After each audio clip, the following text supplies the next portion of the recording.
ఈ టెంపుల్లోని మహాశివుని పార్వతీదేవి నెమల రూపంలో వచ్చి పూజించింది. పూర్వం ఒకసారి పార్వతీదేవి పంచాక్షరాలైన నమశివాయ యొక్క అర్థాన్ని, అలానే పవిత్రమైన బూడిద యొక్క ప్రాముఖ్యతను తెలుసుకోవాలని మహాశివుని అయితే కోరుతుంది. మహాశివుడు దానికి అంగీకరించి మహాశివుడు కైలాసంలో అమ్మవారిని ఒక దగ్గర అయితే కూర్చోబెట్టుకుని స్వామివారి ఎంతో ఏకాగ్రతగా ఆ యొక్క రెండు విషయాల గురించి అయితే బోధిస్తూ ఉంటారు. అదే సమయంలో ఆ యొక్క ప్రదేశంలో ఒక నెమల నృత్యం చేస్తూ ఉంటుంది.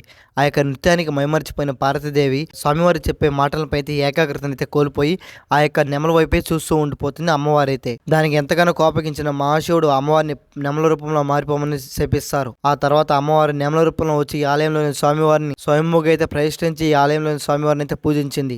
ఎంతో భయంకరమైన రాక్షసుడైన సూరపద్మని సంహరించడానికి సుబ్రహ్మణ్య స్వామి వాడిన ఆయుధమే వేలాయుధం. ఆ ఆయుధాన్ని పొందడానికి సుబ్రహ్మణ్య స్వామి ఈ ఆలయంలోని అమ్మవారి కోసం ఎంతో కఠోరంగా అయితే తపస్సు చేసి అమ్మవారి దగ్గర ఈ ఆలయం ప్రదేశంలో ఆ యొక్క వేలాయుధాన్ని పొందారు. ఈ ఆలయాన్ని కపాలేశ్వర్ అయితే పిలుస్తారు. ఈ ఆలయం చెన్నైలోని మైలాపూర్ అనే గ్రామంలో అయితే ఉంటుంది. ఈ టెంపుల్ యొక్క ఫుల్ వీడియో మన యూట్యూబ్ ఛానల్ కింద ఉన్న లింక్ ని ట్యాప్ చేసి వస్తుంది చూడండి. అలానే మన ఛానల్ని సబ్స్క్రైబ్ అయితే చేసుకోండి.